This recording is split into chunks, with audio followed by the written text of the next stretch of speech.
E aí pessoal, beleza? Nesse vídeo eu vou falar de alguns pontos muito importantes para você evitar na hora de colocar o seu drone no modo automático. Vamos lá! Galera, já faz um tempo que eu tenho o Mini 3 Pro e muitas das coisas que eu já consegui perceber desse drone em relação ao Mini 2, cara, a estabilidade de voo dele realmente ficou muito melhor com a atualização dos últimos firmwares, sem contar que ele continua tendo o mesmo peso, dimensão compacta, que pra mim é muito importante, já falei disso muitas vezes aqui no canal, como que é importante ter um drone mini hoje pra mim, na hora de viajar, levar pros lugares, mas mesmo sendo um drone perfeito pra mim, eu sei que esse aqui não tá perto de ser um drone perfeito de um modo geral e vocês vão entender por quê. Antes de mais nada, a gente acabou de atingir a marca de 2.000 inscritos nesse canal. Vocês sabem como que eu fico feliz com isso e principalmente porque eu falo isso muito aqui nos vídeos, a gente começou isso daqui do zero. Há pouco mais de um ano atrás não tinha nada desse conteúdo que vocês estão vendo aqui no meu canal. Então ver que a gente chegou numa marca de 2.000 pessoas que estão aqui assistindo os vídeos toda semana quando eu posto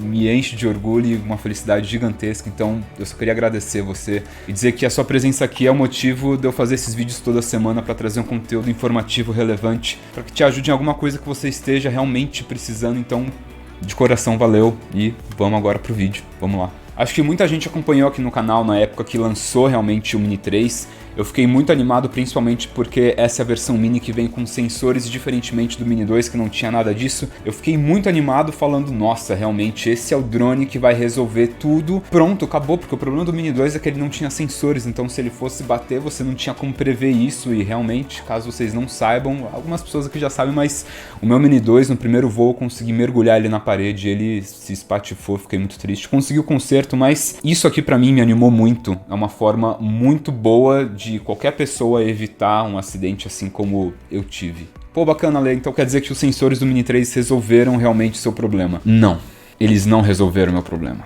Eu queria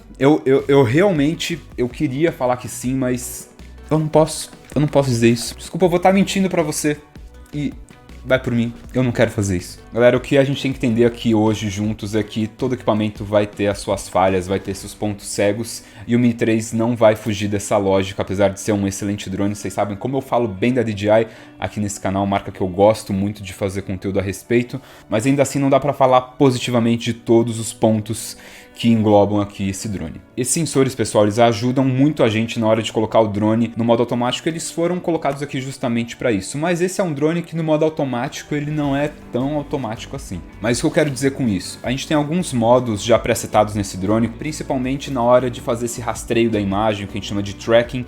Então você seleciona o objeto que você quer e ele vai simplesmente seguir esse objeto. Mas existem alguns poréns muito importantes que eu acabei descobrindo esse final de semana e que eu realmente, quando isso aconteceu, eu falei, nossa, preciso fazer um vídeo disso, porque esses pontos precisam ser compartilhados para que eu ajude o máximo possível de pessoas para não cometerem esses, eu diria que erros, mas enfim, para levar em consideração esses pontos na hora de você colocar o seu drone no modo automático também. Esse final de semana eu tava em Campos do Jordão, se você nunca foi pra lá, lá faz frio, mas rapaz, é um frio que você não tá ligado. É muito frio. Mas é muito frio mesmo. Já passou frio na vida? Lá você vai passar. Mas aproveitando que era um espaço bem aberto, região de campo, então eu falei, bom, vou fazer uns testes aqui. E na verdade na casa que a gente estava alugando era um terreno que ele ia descendo assim, era uma descidona com muitas árvores ali embaixo. E era uma região com uma mata meio fechada. Eu falei, bom, vamos fazer um teste. Coloquei ali no ar e fui descendo ali o terreno da casa. Entrando nessa região de mata fechada, fui olhando para trás para ver se o drone ainda estava ali vivo, são e salvo. Até que isso aconteceu, ele subiu e ele, cara, conseguiu pegar num galho que era muito, mas muito fino. E esse galho ficou bem no ponto cego desse drone. Sim, ele tem um ponto cego, isso já é de conhecimento público que o Mini 3 Pro tem um ponto cego na região de sensores. Se vier alguma coisa de cima encostar no drone é onde ele vai ter o problema, porque não tem sensores aqui nessa parte de cima aqui, então fica um pouco de ponto cego nas áreas traseiras, apesar de ter dois sensores aqui, mas enfim, existem pontos cegos nesse drone e você deve levar eles em conta na hora de colocar no modo automático também. Basicamente ele relou nesse galho e ele saiu despencando por aí e realmente acabou tirando um pouco ali do material da hélice depois, nada que tenha danificado muito a hélice ou que danifique o voo depois. É uma avaria pequena, mas que realmente me deu uma assustada porque eu pensei que o drone ia dar uma desviada das coisas, mas eu entendi porque era um galho muito fino e talvez os sensores dele tenham tido um pouco de dificuldade na hora de perceber esse galho, então no final das contas eu entendi o porquê e onde que eu errei nesse caso. Mas a pergunta é por que o drone teve tanta dificuldade nesse caso de pairar e me seguir no modo automático. O primeiro ponto que eu observei, pessoal, é que eu não estava no andar contínuo. Então eu andava, olhava um pouco para trás para ver se o drone estava ali,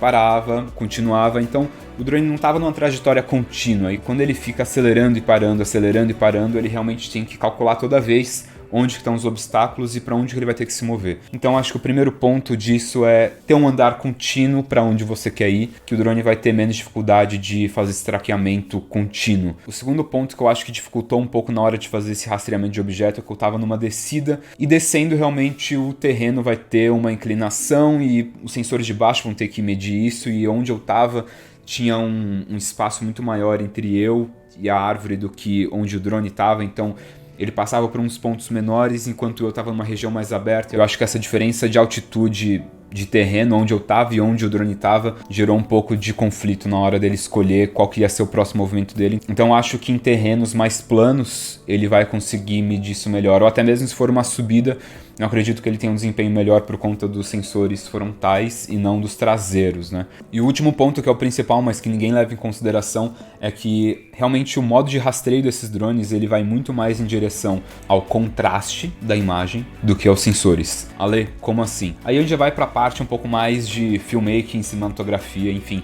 Mas, galera, uma coisa é muito certa, existem vários exemplos na internet hoje de testes de Active Track do drone seguindo, o Mi 3 seguindo algum objeto, enfim. Mas uma coisa que já ficou clara pra mim, não só pelo meu teste, mas por esses vídeos também, é que, cara, você precisa estar visível pro seu drone. Isso significa que se você não conseguir aparecer direito na imagem, ele não vai conseguir te enxergar, ele não vai conseguir te identificar para fazer esse rastreamento. Quando eu fui fazer esse teste, eu no meio dele me dei conta que eu tava de camiseta preta, e camiseta preta numa área escura, o drone vai ter realmente dificuldade em me enxergar. Ele não vai usar os sensores para me rastrear, ele vai usar a imagem que ele estiver captando. E essa imagem, se você não aparecer nela de forma clara, ele não vai conseguir te identificar de uma forma efetiva.